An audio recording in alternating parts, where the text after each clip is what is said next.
Welcome to another episode of Medicine 3.0, your place for AI in medicine, precision medicine. And this week, we had such an interesting guest, Annette Zapp. She is a PhD candidate at Oklahoma State University, and we had a great conversation. Annette's background is fascinating. She worked in fire for 20 years. She's a strength and conditioning coach and nutritionist, and she has an organization that she's run for many years, helping fire departments help their firefighters be healthier. And why I think this is so interesting, one, if you don't pay attention to those who work around you, are first responders, this is a great opportunity to learn more about their culture, about how they work. And myself, as an ER doctor, I had opportunity to work with them for years, and they are wonderful men and women. And then number two, I think that overall the themes that we see across health are true, whether they're in fire and rescue, whether they're in everyday community, the themes are the same. And I want you to start paying attention to those themes and start figuring out how do you make these changes for yourself and for your family. So with that, sit back, relax, and enjoy another episode of Medicine 3.0. Annette, welcome to the podcast. Jared, thank you so much for having me on today. I really appreciate it. Well, I am super excited about this conversation. So let's start off with, how did you get where you're at knowing what you know? I cannot tell you what an amazing question that is. And it's difficult to answer, but also so simple to answer. I'm going to start at the end of the story. I currently live in Oklahoma.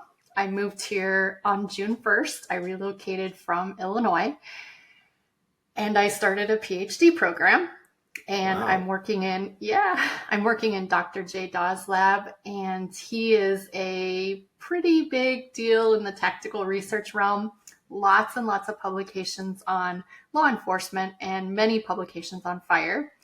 And so what he and I are going to look at together is the impact of doing physical fitness training while wearing your structural firefighting gear. My hypothesis is it isn't a good idea for many different reasons, but as a researcher now, I can't say, I think it's a bad idea. So we're investigating it. You'll see what the answer is. Yeah. We'll see what the answer is. But I hypothesize that it's a bad idea, both biomechanically and from an exposure standpoint. So the gear, if it's been worn into a structure fire, even if it's been laundered, it's still going to have products of incomplete combustion and carcinogens. But people will say, but yeah, I have this brand new set of gear. It's never been in a fire.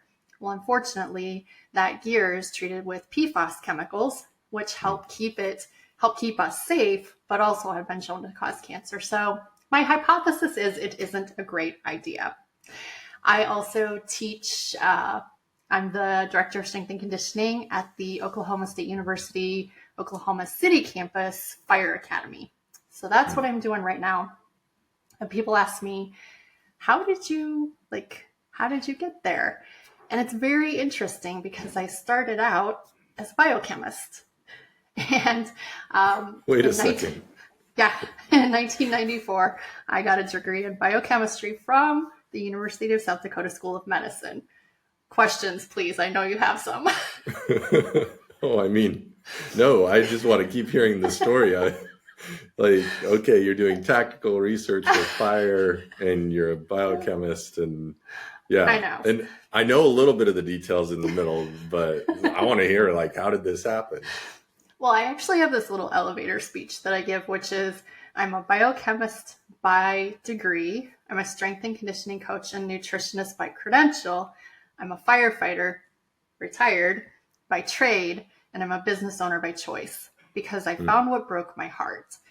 And like Glennon Doyle says, once you find what breaks your heart, that's your purpose.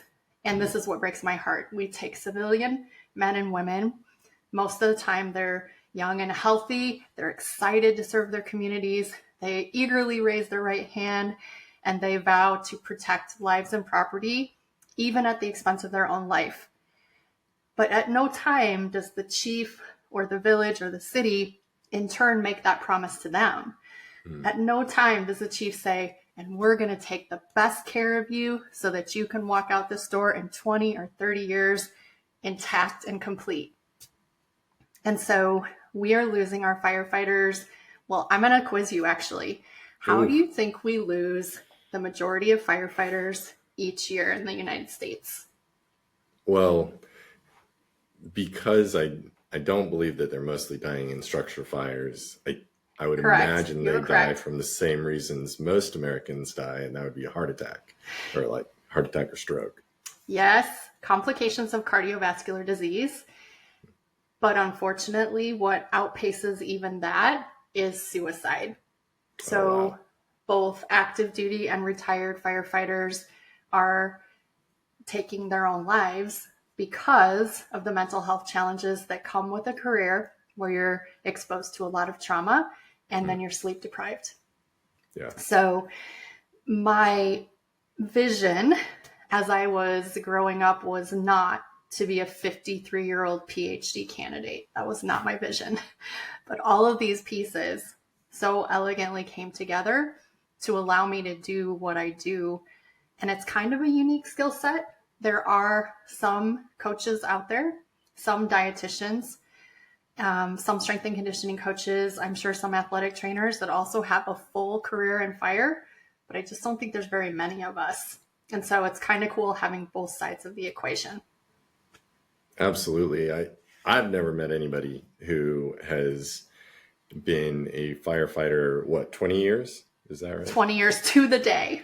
20 years. So served a full 20 years and, has gone back. I've definitely run into firefighters who've retired and then gone back to work in fire or to help, tactical teams do better, including fire. But I've never run into a strength and conditioning coach, nutritionist, and then somebody who's getting their PhD to try to make the field better.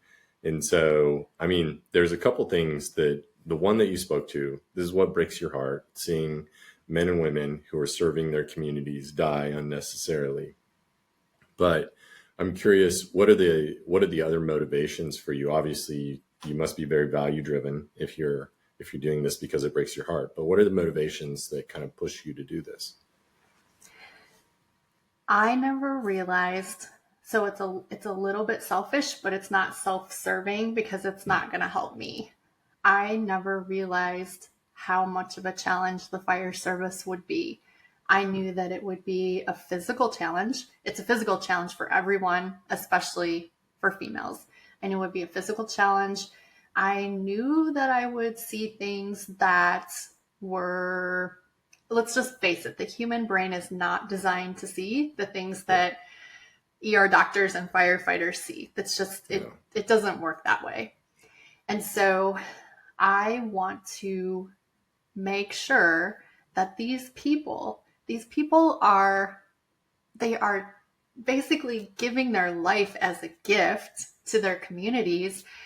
And I think that the people don't realize it and the communities don't realize it either, because all the communities see is, oh my gosh, there go the firefighters, they're in the parade, they're throwing candy, they're at the grocery store, whatever.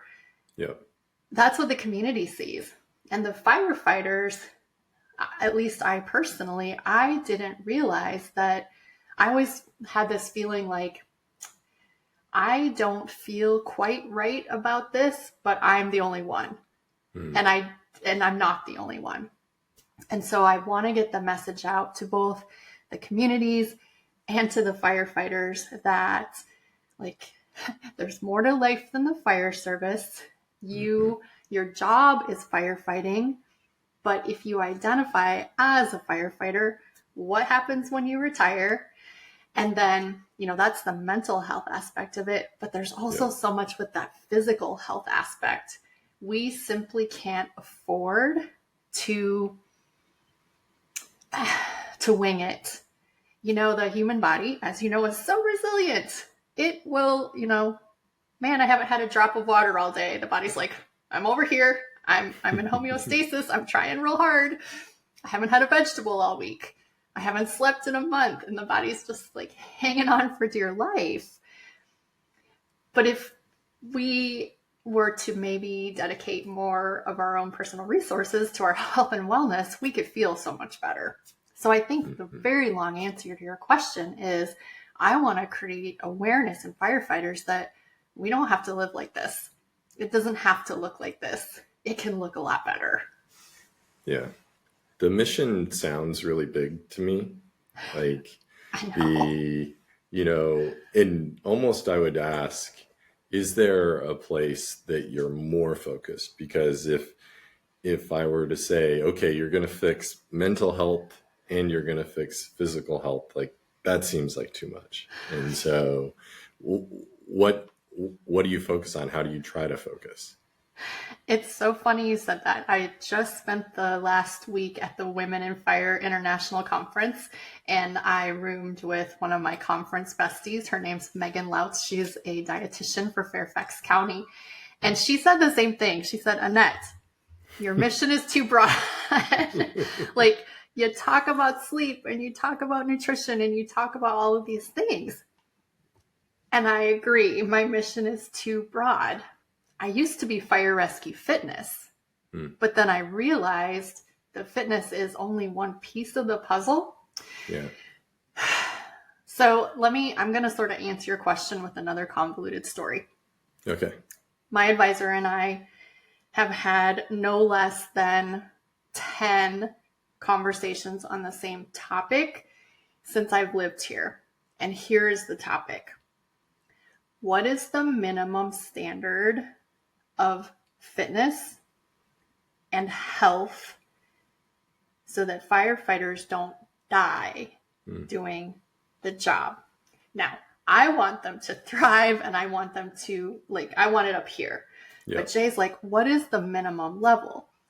Because just recently in the state of Illinois, a 35-year-old male arrested while doing a donning and doffing drill.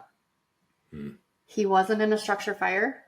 He wasn't pulling a hose line for practice. He wasn't crawling, doing a search. He was putting on and taking off his gear as part of a drill. Yeah. So the question I think that we need to answer for both our firefighters and for our medical professionals is, how unhealthy can someone be and still survive the job? And the problem is we have to sprinkle in with that. It has to be defensible in court.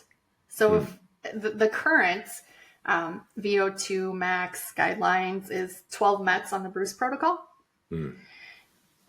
But there are people that are extraordinarily unhealthy that can hit that. Right. They might get there really quickly because they're so unfit, but they can hit it. But how can a physician look at this person that's 450 pounds and struggling to breathe, but celebrating, I hit my 12 METs? Right. I think that's the biggest question that we probably need to answer within the fire service. And I don't think it's going to be easy. Yeah. Are there not? So it sounds like there are some guidelines today. So the 12 METs on the Bruce protocol. Are there other guidelines in place that say you must hit this physical fitness? Yeah, you would think, but for the most part, in most departments, once you're hired, as long as you are medically cleared every year, which means you're going back to that same occupational health physician that let you on the job, you're not going to have an issue because there's no physical fitness benchmarks that you need to hit. That's not all departments. There are departments that have, let's say, great example, Pflugerville, Texas. They actually have 4 physical ability tests every year. They're all different, but they have guidelines in place. And they have what happens if you don't meet these. And it's a process of rehabilitation. It's not like, oh my gosh, I didn't hit my time score on the whatever test, so now I'm fired. It's not that. It's rehabilitation. But the problem is when we look at it from a departmental standpoint, very few departments have that in place. And so a lot of things in the fire service are reactionary. The tones go off, we respond to the car accident. The tones go off, we go to the structure fire. Someone arrests during a drill, and then we go, oh, we need to respond. Right. But what we really need to be doing is being preemptively, like putting these things in place. Yeah. Yeah. This is kind of something I talk about all the time, that, in the emergency department, I got tired of being the person diagnosing you with a heart attack, diagnosing you with cancer, diagnosing you with diabetes. Like, I really wanted to move upstream to the problem. Like, where can I prevent people from getting that bad? And that really sounds like that's what you want to get to, is I guess what's interesting is incentives. So you talked a little bit about this. You talked about, there's this incentive down in Pflugerville, Texas to, be physically fit. And if you're not, then you have to go through rehabilitation. You might lose your job if you eventually can't get there. And I find incentives so interesting because we have incentives all around us. And, in our food environment and our fitness environment, usually those incentives for us are in the wrong direction. Like, usually it's less expensive to eat highly processed foods. Usually it takes me less time to not work out. Like, usually the incentives are in the opposite direction. So how do you think about, both at the personal level and the fire department level, how do you incentivize the fire department and the firefighter that these are the right things you should be focusing on? Number one, that's the $1 million question, which I will answer in 1 second. Number two, I have to tell you this or I will forget. Dr. Jill Joyce, who works with us at OSU in the Tactical Fitness and Nutrition Lab, talks about food environments, and she does research on food environments. So interesting. So if you are looking for more tactical guests, Dr. Jill Joyce, I can put you in contact with her. But I think first you said a word I really liked, which is upstream. That's the first thing. The second thing is what I unfortunately see so many times is I will have a conversation with an individual every 6 months at, say, a department where there are no rules and regulations regarding fitness. It's all voluntary. I will have a conversation with them every 6 months about my concerns, about some simple steps we can make to get started. And time again, that person doesn't do anything until they have a scare. Yeah. Until they have, like, I don't know, rapid heart rate while at a drill or whatever. They pass out. Yep. They don't do anything until they have a scare. So I think it's human nature, unfortunately, to do this. And the reason that I have so many different things that I focus on is because it is all of that upstream intervention, the sleep, the nutrition, the physical fitness. But again, it's the $1 million question of how to get people to pay attention before there's a problem. Mm-hmm. To be fair, I enjoy working out. I enjoy, now I won't kid you, I enjoy Doritos, but I really enjoy healthy food. Mm-hmm. I enjoy it, and I've trained myself to, that's my status quo. Yep. I do not enjoy necessarily taking my car in to get the oil changed exactly when it's supposed to. I do not enjoy, I don't know, name random mundane chore. I don't enjoy those things. I have to sort of force myself to do it, put it on the schedule, make it a priority, check it off the list, make space for it. And I think that that's probably what we need to do with health and fitness too, for the people that don't enjoy it. Mm-hmm. For someone that doesn't like fitness, going for a 10-minute walk after lunch feels like being sentenced to Alcatraz for 30 years. And for me, that's like so simple, so fun. Call a Yeah. friend. So I don't know what the true answer is, but I think a lot of it comes down to education. And Mm. what we see in the fire research is high BMI, high body fat, high waist circumference correlate to poorer performance on the fire ground. And then, as you know, medically, poorer outcomes for your health. Yeah. You said one word that I thought was really useful when you said that you like to work out and you like to eat. And you said it was because you trained yourself to get there. Yeah. And that training process is easier and harder for different people. But I think it's important for everybody to realize, like, you usually don't, like, you're not born wanting to work out. You're not born wanting to eat healthy. Just like most people aren't born to squat 250 pounds and bench press 200 pounds. Like, you have to train if you are going to build up the muscles for whatever it is, whether those are physical muscles or the muscles to make healthy choices on food or the muscles to go on a 10-minute walk. And after a while, it gets easy. Like for you, for myself, like a 10-minute walk after lunch, like that's actually super enjoyable. Like I want to go do that. And so expanding that comfort zone and helping people realize that they don't have to go from A to Z in one step, that they get to go incrementally along. And so I'm curious, I'll go a little bit down to like the tactical for yourself when you're working with the firefighter or a department and you're trying to help them make these changes. How do you help them move along that process of changing?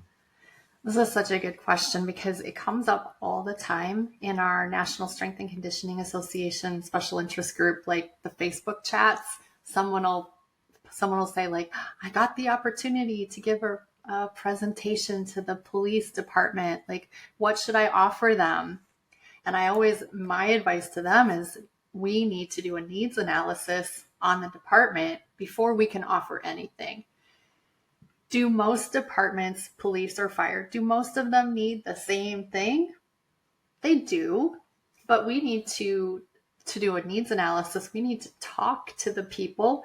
We need to find out what sort of injuries are challenging you at your department. Where are you spending a lot of money and not seeing any return on investment? Are you spending any money at all? Are you willing to spend money? We need to ask all of those questions, and then we need to synthesize, I call it a sandwich. We need to synthesize a sandwich for them, which includes things that they want, either they think they want or they know they want.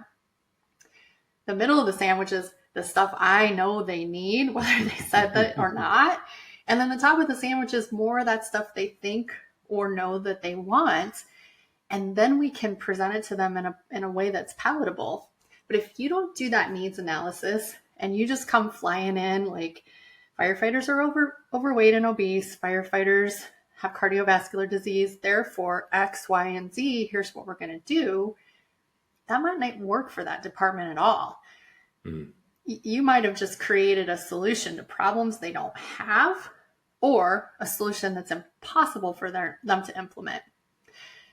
But having said all that, I've done a lot of needs analysis, and most of the time the departments need this.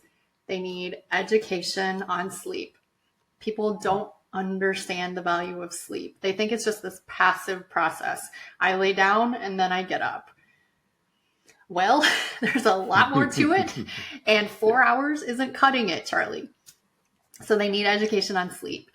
Firefighters in particular are very receptive to education on nutrition. And what they're even more receptive to is that food environment that Dr. Joyce studies. And so just simply having healthier choices visible for them out in front of them. And yeah, they can still have the donuts. They can still have the brownies. They need to be behind the cabinet cover. They do a lot better on their eating when it's simply presented to them. And then, yes, firefighters need to do physical fitness. And many of the challenges at fire stations are we don't have anything. We don't have any equipment. We don't have any space. We don't have anybody to teach us what to do. Well, equipment is interesting because there are many things at the firehouse that we can use as equipment. Buckets full of sand, old retired fire hose, retired fire hose tied to a rope to pull hand over hand, rescue dummies. Almost every firehouse has a rescue dummy. A lot of firehouses have a stairwell in the back, a hose tower, they call it. So right there's the equipment that we need, even if they're saying we don't have space. And then regarding we don't know what to do, our lab is working on it. Our lab is working on putting out some free resources for fire departments that they can just download. And it's kind of like choose your own adventure, picking out a training session for the day. Is it optimal?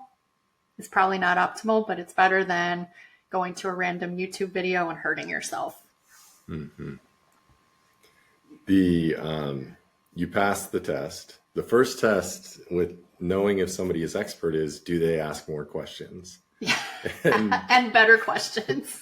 Well, exactly. Because like, if I say, how do you help somebody change? And you just say, well, what I do is I tell them to do X, Y, Z, and you pass the test. You said, no, I actually need to understand where are the deficiencies to be able to fix the deficiencies. And I think it's interesting, you went through what are the typical things that most places might need. Sleep is such an interesting one, especially, yourself, myself, we have lived with very interesting sleep patterns over our lifetime. It's actually one of the things that drove me from the emergency department more than like the trauma of experiencing life and death and pain and suffering. That still, yes, haunts me. And that I'd say is kind of a longer term kind of thing I deal with. But the short term like detriment that I could feel all the time was my sleep. And I was just exhausted always. And like my kids laugh about going to the movies with me because I never went to a movie and didn't fall asleep. They're like, why do you pay to come with us? And I'm like, well, I want to be with you and sleep, I guess. Well, and I think that it's a good take-home message for just in general. I think it's a book called Motivational Interviewing for Nutrition Counseling or something like that. But I try to use that motivational interviewing in every aspect of working with firefighters because truly they are the experts on their own body if I can just listen to what they're saying. So if they're telling me I tried Weight Watchers, let's just say Weight Watchers, it could be anything, fill in the blank, keto, it could be South Beach diet, whatever. Yeah. I tried Weight Watchers and it worked great for me. Or I tried Weight Watchers and it didn't work at all for me. My next question is, tell me more. Because, and I say that 100 times, tell me more, because I learn everything I need to know about that person and how to help them by letting them be their own expert. I'm not the expert. I'm just the guide. I have the guidebook. Well, you are the expert, but you're just going to let them guide you. I mean, obviously a ton of expertise and building more expertise right now. So obviously you must be very passionate about your study that you're starting. Yes. And so what are you spending your time on if you because you've talked about all these different passions, all these different things you're doing. Like if you cut your time into a pie, how much time are you spending on that versus kind of your clinical practice of helping fire departments? So right now, since I uprooted from Illinois and moved to Oklahoma, I'm not working directly with any departments other than, and it's not even a department, but the Oklahoma State University OKC Fire Academy. So I'm working directly with them. So zero pieces of the pie right now with any departments directly, other than some educational, traveling and doing some education. I'm also, I would say 50% of my time is teaching and research. And I'm just today kind of hopefully putting the bow on my first survey, because we're trying to figure out, we know firefighters are working out in gear because we see it on Instagram. But what we want to know is how many of them, why they're doing it. We want to know all that little minutia before we get started. So I'd say 50% on that. And then maybe 30% on all of my podcasting and my writing. I'm writing a book chapter right now. Awesome. Not awesome. not awesome. Very scary. So writing and things like that. And then the final 20%, I guess that's my me time. Your personal time. Yeah. That's sleep. Hopefully more than 20% sleep. But I think that Go ahead. Go ahead. No, go ahead. I think it's worth noting that firefighters, it takes a special type of person to say, sure thing, I'm going to walk into that 1,000-degree oven where I can't see what's going on and try to find your dog. That takes a special kind of person. And I think that we need to recognize that a lot of times they're pouring and pouring and pouring and pouring out of that cup, and they're not refilling it. And they don't even know they need to refill it. They have no idea. Yeah. Yeah. Like I said, I love your mission. It's so broad, but I feel like really pretty much every community needs this kind of focus, and you've got your community and you're digging in with your community. I think that's beautiful. It's really interesting to think about the firefighters like exercising in their gear. I mean, I can see how it makes logical sense. Like, you play how you practice. So why don't you practice in your gear? But and you said like you see it on Instagram and you know that it's happening, but do you think it is happening broadly across departments? Like, what's your gut? What are you going to find on that survey? I think it's happening more than we would want it to happen. And I want to revisit your practice how you play thing, because I do truly believe that, yes, you need to be comfortable in that firefighting gear, and playing for firefighters isn't snatches and burpees. Playing is forcing doors and, pulling hoses, which makes sense. The risk is worth the reward. So if you back it up to football, when they're in the gym, they're not wearing their helmet or their pads. Yeah. But when they're scrimmaging, they are, because they're actually playing. And so I get that answer from firefighters a lot, like, practice how you play. And I'm like, when is the last time you did a crunch or a muscle up on the fire ground? That's crazy. Yeah. But I think we're going to find that, first off, there's going to be a number of firefighters that truly believe that you don't have what it takes to be a firefighter if you're not working out in your gear. So I can't give you a percentage, but there's going to be a percentage of those people.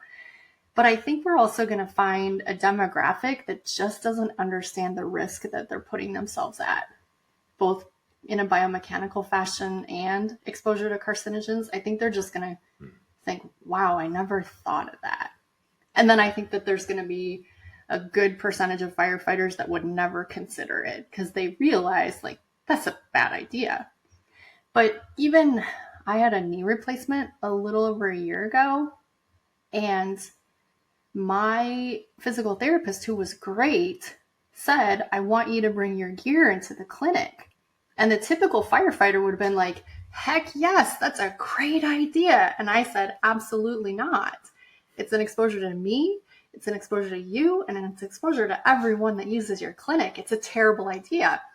And he was really surprised by that answer, because I think it's very typical for physical therapists to ask their firefighters to bring their gear in. If it is fascinating to me, because if somebody comes into the ER, like, and they're from a house fire, then I have all sorts of like toxins I'm thinking about for this person: cyanide, carbon monoxide, carbon dioxide, everything that was happening in that fire, the plastics that were burning, all the carcinogens that were burning.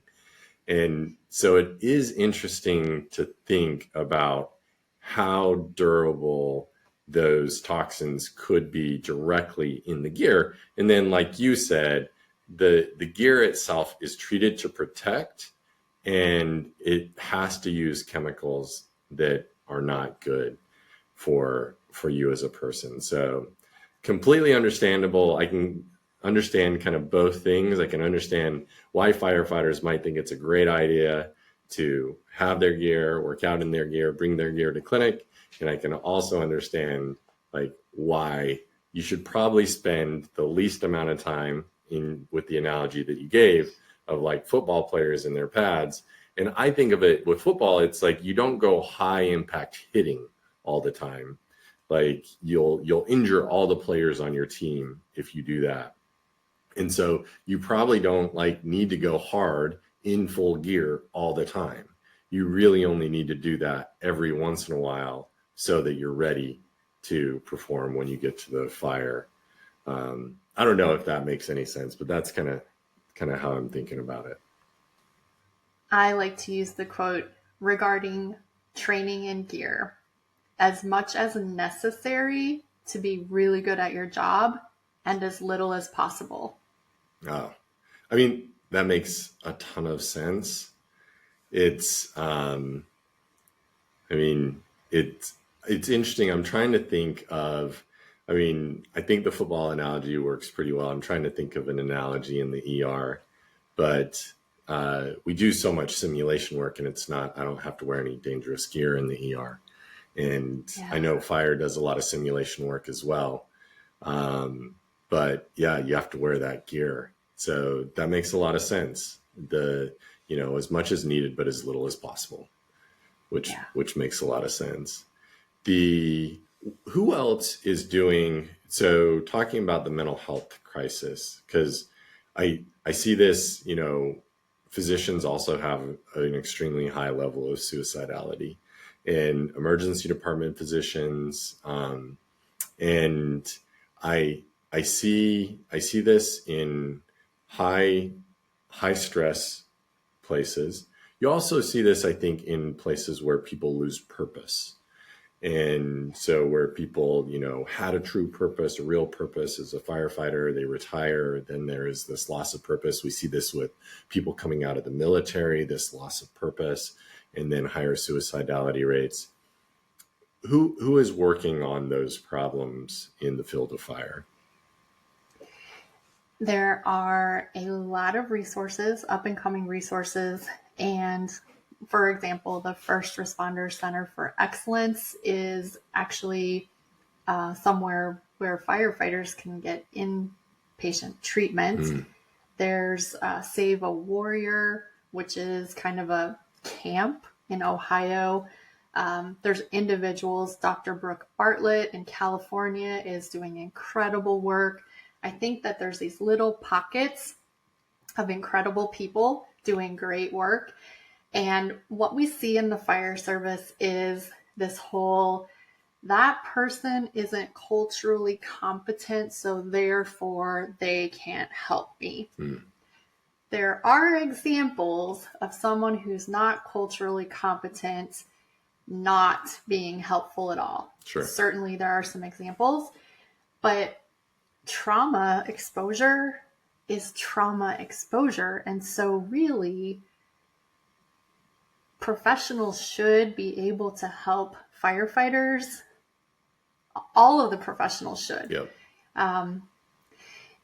If you can find a professional that's culturally competent, I'm sure you're going to feel much more comfortable. But this whole, I'm not talking to them because they don't understand my job, that response is old and tired, and we need to get outside of that. And you also raised a point I want to go back to. You said that when we kind of like lose our sense of purpose, we become maybe greater chances of suicidal ideation.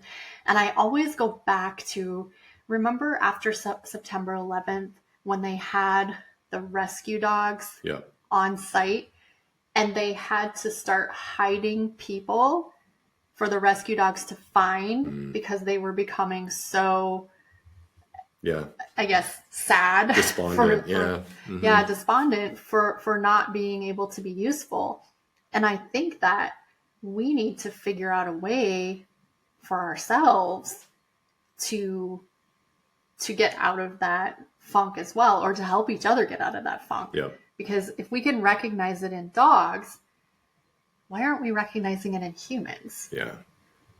Are we so much better at hiding it? Maybe we are. I don't know. It's, the loneliness epidemic that we're just kind of experiencing across our society right now, and then putting on top of it this kind of loss of purpose, loss of direction. I see it. I honestly see it in myself. Like, if I'm not like anxiously engaged in something, then I start to like become a little bit more depressed and despondent, and like that is important for me. And I also, the research tells us that if you're in a tight-knit community and you have purpose, you're going to live a longer, healthier life. In fact, when you look at the blue zones in the world where people live the longest, it's probably community that is driving the most of that. And so it's interesting to think like, well, how do we solve this problem? How do we make community easier and longer lasting for people? And I think some of it will have to be fresh ideas, and some of it is probably finding the right resources that already exist. It's always interesting. I think it was in Michael Easter's book, The Comfort Crisis. He talked about our lifespan is longer than it's ever been, but our health span is shorter. And then he also said that we are more easily connected to other humans than we have ever been in history, yet we are more isolated and lonely. That's messed up. It is. It's sad, and it's difficult to unwind it for yourself personally. And it's difficult to figure out like, well, how do I help other people unwind it? Because I mean, if it's hard for myself to figure out, then how am I supposed to, know how to help others? Well, and I think in the fire service, it sort of boils down to catching people as they're coming in on the front side, letting them know that basically what could be coming, and letting them know that attention to your sleep, attention to your exercise and your nutrition feeds forward into better mental health. I think that we just wait for, we don't give them that information, and then we just wait for the outcome, and then we fix it. Right. Wouldn't it be great, like you said before, if we never had that outcome? Upstream is the way. That's right. And, the other great thing about catching them early is usually they're younger, and there's good view into this younger generation is more interested. This younger generation is more interested in health. They're interested in purpose. And so I think that's a wonderful time to catch them and help them to figure it out. And it's interesting. I find that they're more interested in health and wellness, but also they're less healthy, possibly because of, some schools took away gym, some schools so they're interested, but they're coming into our academies and into our fire service much less fit than in the previous decades. 25% body fat on a male candidate who is 22 years old is pretty average and also pretty high. Right. Yeah. I'm sure that, if you look back at like, say when World War II started, and like what about those 18 to 20-year-olds that were joining the armed forces back then? I'm sure their body fat was probably closer to like 10 to 15%. Yeah. So it's changed a lot. Well, and there's several researchers, Dan Bornstein being one of them, that has said lack of fitness is a national security risk. Yeah. And we hire from the same, they all come from the same pot. Police, fire, military, they all come from the same pot. Yeah. Yeah. So we need to go even further upstream. Yep. And start solving the problem. It's true. It's true. There are times when I get totally overwhelmed and I'm like, I can't reconstruct all of medicine and all of society and all of it gets so overwhelming when you start thinking about the problems. And that's why I think it's so important, to do what you do. You have your community. Right now you have your science, you're focused on that. You'll expand that. I think that's so important. Otherwise, it's almost, you're pushing against the boulder and you make no movement. And you really have to, eat that elephant a bite at a time. Well, and I want to be fair. There are some fire departments out there that are doing the most amazing work. Yeah. South Metro, which is south of Denver, incredible. They have a whole human performance team. They are taking such good care of their firefighters. Fairfax County is another one, Denver Fire. There's just these little pockets of places that are just doing great work. And we just need to figure out how to bring it to the whole country. Yeah, continue to expand it. That's awesome. Yes. Annette, where can people find more of you? If I know you're going to be stuck in a lab sending out papers, stuff like that. But in the meantime, where else can they find you? Well, pretty exciting. We have a creatine review, which is not my that's not my niche, but we have a creatine review coming out in Firefighter. So look for that coming out in Nutrients. But I'm pretty active on social media. I'm at Fire Rescue Wellness on Instagram. And then I also have a website, which is www.firerescuewellness.org. You will not find me at .com. .org, but also feel free to shoot me an email, which is just info@firerescuewellness.org. Love to hear from everybody. Awesome. Annette, hey, thank you for your work. And today, thank you for your time. Of course, it was such a pleasure, and I will look forward to ongoing conversations. For sure. Thanks. Thank you. Thank you for listening to another episode of Medicine 3.0. We make this podcast so that you know where to turn for good information on keeping you and your loved ones healthy.